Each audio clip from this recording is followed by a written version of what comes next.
Le mot terrorisme apparaît en 1794 pour désigner la doctrine mise en œuvre par le gouvernement révolutionnaire français. C'était donc une doctrine d'État. Aujourd'hui, tel que ce mot est utilisé par les gouvernants, c'est une doctrine contre l'État.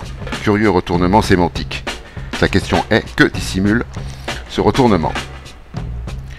Pendant la période de colonisation, les terroristes étaient ceux qui s'y opposaient, alors même que les États colonisateurs utilisaient la terreur et la perfectionnaient.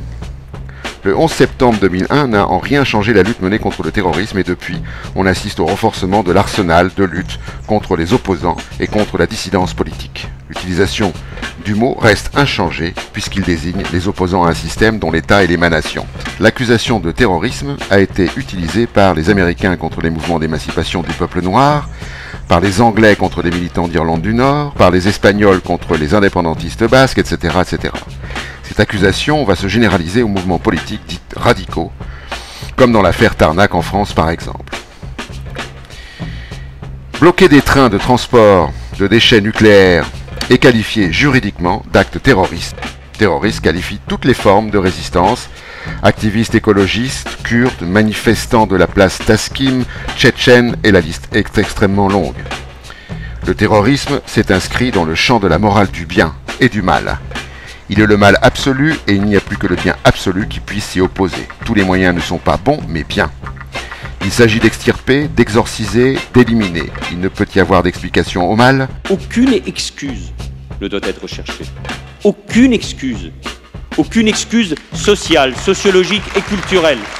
Le diable ne s'explique pas, il se combat. Le mal échappe à la justice des hommes, il s'expose à la justice des armes.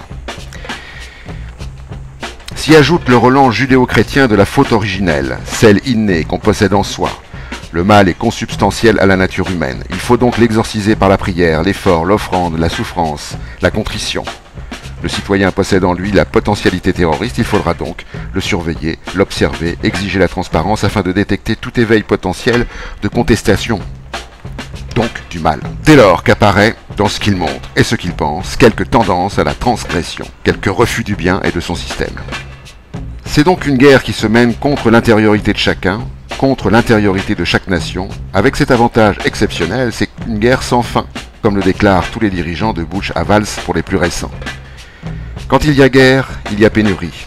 Elle aussi sans fin, le sacrifice sera celui de la liberté. À ne plus désigner spécifiquement ce que terreur veut dire, et ce que terreur est, il n'y a aucune chance que la réalité de celle-ci disparaisse, d'autant que nous le savons maintenant, elle est consubstantielle à l'État. Qui est terroriste? Spartacus ou l'État romain? Rosa Luxembourg ou l'État allemand? Jean Moulin ou l'État français? Nelson Mandela ou l'État sud-africain? Les enfants Scholl ou l'État nazi? Rémi Fraisse ou l'État français? Salvador Allende ou l'État chilien? Malcolm X ou l'État américain? Léon Trotsky ou l'État stalinien? Mehdi Ben Barka ou l'État marocain? Isaac Rabin ou l'État israélien? Patrice Lumumba ou l'État belge?